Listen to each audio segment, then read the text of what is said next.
قرارات جيدة لمين؟ للفرد ولا للمجتمع؟ قال لي قرارات جيدة للمجتمع. يبقى المجتمع، يبقى دي تحقيق المنفعة العملية الفردية ولا تحقيق المنفعة العامة ولا صحة نفسية ولا القدرة على النقد والتحليل والتقويم؟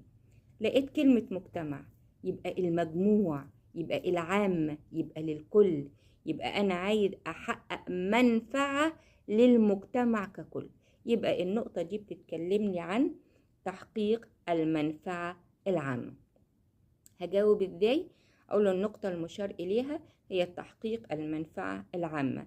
مثال: عندما يقوم المعلم بتغيير استراتيجية الشرح في الدروس من طريقة الإلقاء إلى مسرحة المناهج للوصول إلى أكثر نقطة فهم للطلاب ولتحصيل